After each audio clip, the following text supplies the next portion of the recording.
Finally luggage అయితే pack చేసామన్నమాట. ఇంకా జస్ట్ స్టేషన్కి వెళ్ళడమే లేట్. యాక్చువల్గా మా ట్రైన్ వచ్చేసి midnight 2 o'clockకి. సో మేము ఇక్కడ నుంచి 12 o'clockకి బయటకు అయితే వెళ్ళిపోవాలన్నమాట. సో వెళ్ళే ముందే మొత్తం హౌస్ అంతా కూడా క్లీన్ చేసేస్తాను. సో నెక్స్ట్ రిటర్న్ వచ్చాక నాకు అంత ప్రాబ్లం ఉండదన్నమాట. జస్ట్ లైక్ క్లీన్ చేసుకుంటే అయిపోతుంది. ఎప్పుడైనా మనం ఎక్కడికైనా టూర్స్ ఇలా బయటకు వెళ్ళేటప్పుడు ఫ్రిడ్జ్ అయితే కంప్లీట్గా క్లోజ్ చేయాలనుకుంటే మొత్తం ఐటమ్స్ అన్నీ తీసేసి బాగా క్లీన్ చేసేసి లైక్ ఓపెన్ పెట్టేస్తే ఫంగస్ పట్టకుండా ఉంటుందన్నమాట. సో ఇక్కడైతే మా హస్బెండ్కి లైక్ ఆర్మీ డ్రెస్సెస్ అయితే ఉంటాయి కదా, అవన్నీ పాడవకుండా ఉండడానికి నేనైతే హ్యాంగర్లో దుప్పటేసి అయితే ఉంచేసాను అనమాట. సో ఫైనల్లీ స్టేషన్కి అయితే రీచ్ అయిపోయాము.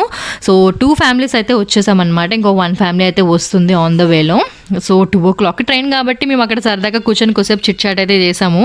సో ఇంకా ట్రైన్ వచ్చే ముందు అయితే ఇంకా మా హస్బెండ్ లగేజ్ అయితే మూవ్ చేసుకొని వస్తున్నారు. బట్ కానీ చాలా హెవీ లగేజ్ అయిపోయింది. చాలా తక్కువ వెళ్దాం అనుకున్నాము, అదేంటో కానీ ఎక్కువ అయిపోయింది.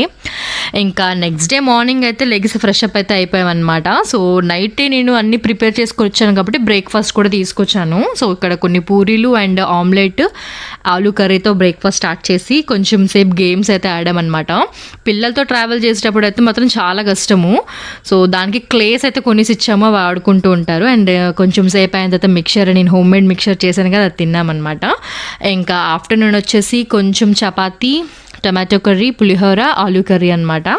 సో లంచ్ అయిపోయిన తర్వాత కొంచెం సేపు అట్లా నాప్ వేసేసినాము. కొంచెం సేపు పడుకొని లేగేసిన తర్వాత ఛాయ్ అయితే తాగామన్నమాట. అదేంటో ఎంత మంచి ఛాయ్ వస్తుంది అనుకుంటే అంత చెత్త ఛాయ్ అయితే వచ్చిందనమాట.